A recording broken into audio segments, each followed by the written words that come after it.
In today's project diary, I will show you how to collect blueberry seeds from food waste or shop brought blueberries.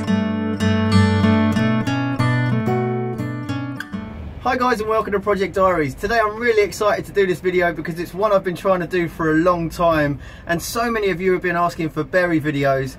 So I'm going to do the king of superfoods today, and that's blueberries. Now these are really expensive to buy in stores, so why not grow your own? So in today's video I'm going to teach you how to harvest the seeds from either food waste or shop brought blueberries. Now the first rule of advice is to get these locally to your country. There's many different import rules and regulations, and some vegetables and fruits can be radiated, which basically stops any pests and mold, and it basically causes the seeds to become redundant and they won't germinate. So if you've got imported blueberries, this may not work according to what your country does to import them. So always get local if you can. So the best way to do this is to do them indoors. So Grandad's actually indoors listening to TV, so it's going to be loud. I'm going to try my best to try and block out the TV sounds and show you how to do this. But today is going to be the easiest, the quickest and a free way to harvest blueberry seeds, and here's how you do it. So here's everything I'm going to need today. Is a small little cup of water and some leftover blueberries. Now these ones are starting to go crinkly and mouldy, so they are from food waste. So I'm just going to place the blueberries in the cup with some water and blitz them for a little bit in my blender. Now if you don't already have one of these, I highly recommend getting one. They're so good for healthy living. They're also fantastic for making really quick smoothies, soups and salsas. But please don't get caught out by paying so much money for NutriBullets and really expensive blenders. I will leave some links in the description box below where you can get some really cheap versions on Amazon that work just as good. So you just give them a few pulses and blitz them for a couple of seconds. Then just keep checking it to see if the pieces are small enough. Once you're satisfied it's all been chopped up into really tiny pieces, you just need to pour it into a bowl. So again, I'm just using another small amount of water in a tiny glass bowl here. Just going to unscrew the top and pour it straight in. Now I'm going to show you two different techniques to harvest these seeds today. The first one is going to be the quickest, and you just pour it straight into the bowl. This is a really quick way if you don't want to collect too many seeds, but as you can see there's still lots in the bottom of the pot. Once you've separated the blueberry pulp from the blueberry seeds, you just need to place them on a clean piece of kitchen roll. Now it really doesn't matter how you do this, so I'm just going to use my finger to get them out of the bowl, and then I'm just going to spread it over the kitchen roll so they're trying to separate and not be in one big clump. The idea is to separate them as much as possible because that will help them dry out a lot quicker. If you leave them in one big clump they may end up just sticking together, and if there's bits of pulp in there they'll stick to that as well. So you really want to take a small amount of time just to separate them the best way that you can. Once you've done that, you just need to leave them in a warm room for an hour or maybe 4. Now while they're drying out, I'm going to show you the second technique. Now this is the same bowl that I used before, and it's the leftover pulp, and all I'm going to do is just sift it through really carefully. Again, there's many ways that you can do this, but as Grandad's a huge tea lover, he's always got a tea strainer to hand. So I'm just going to gently pour the water through the strainer, and I'm looking out for any seeds. Now what will happen doing it this way is the pulp will float and the seeds will sink to the bottom. So pouring the water out gently will actually separate these two layers. Now as usual at Grandad's, nothing's ever been washed up properly, so this tea strainer is a little bit clogged. But as you can see, the pulp is separating really easily.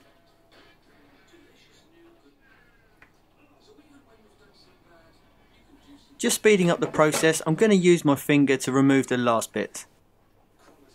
Now you really want to make sure that all of the pulp has been removed from around the seeds. If any pulp is left over, it could go mouldy and then eventually rot the seeds themselves once you start storing them.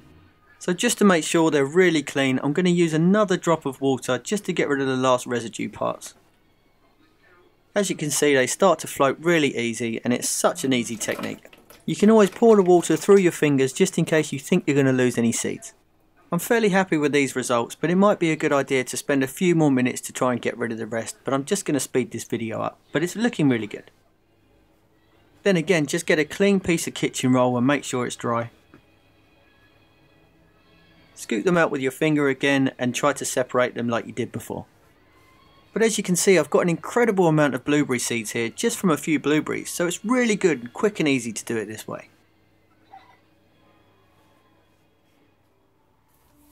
Then to make your life easy, just get a clean piece of white paper. Now Grandad's always got his central heating on even in the summer, so it's really hot in his house, so these dried within the hour. Then just gently scrape the seeds onto the piece of paper. The reason why I'm using a clear white piece of paper is just to make it really easy to see the seeds. If you find the seeds are sticking or in one big clump, they're probably not dry enough, so you want to give it another hour or so to let them really dry out. Now obviously I will do a video to show you how to grow blueberries from these seeds in the future, so don't forget to subscribe. And if you have any ideas for future videos, please leave a comment in the message box below. I am hoping to do a ton of videos this year, but all the while it's still cold outside, I can't really start growing anything yet. But there's lots and lots of videos coming this year, so please don't worry. Also, I get hundreds of messages daily, so please don't get upset if I can't reply. I do try and read everybody's messages, and I appreciate every single person that sends me a message. The positive ones anyway. Now all you need is a seed packet. If you don't know how to make these, here's the link. There's also a link in that video for you to print out a template, so it makes it really easy to make these seed packets at home. Then just gently gather the paper up from each side and tip it into your seed packet. It does pay to have a steady hand when doing this, so try not to be too impatient, just take your time.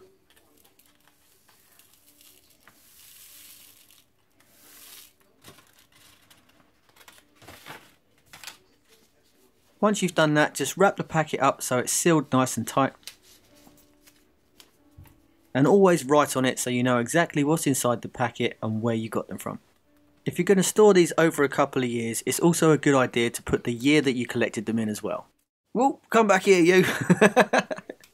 There you go, all finished. Well, I really hope you've enjoyed today's video. I've had a great time doing this. This is the first time I've done this and it is so easy. I was absolutely surprised that it worked so quickly, so well as well.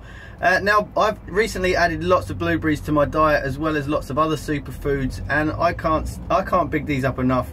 They've helped me with lots of pain from inflammations and digestion problems. They're full of vitamin C, vitamin B6, and they're just so good. They're also really good for your heart. So if you do want to try and add these to your diet, then just eat as many as you can. Now I will show you how to grow these later on in the year. As you can see, it's lovely and sunny, but it's still quite cold, so it's not the right time to do this.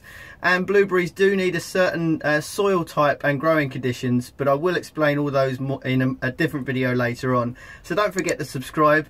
That's it for today. I hope you enjoyed it. Take care of yourself. Good luck growing, and don't forget to subscribe. I'll see you again next time. If you'd like to keep up to date on all of my future releases, click the subscribe button here. Here are some links to some of my other videos.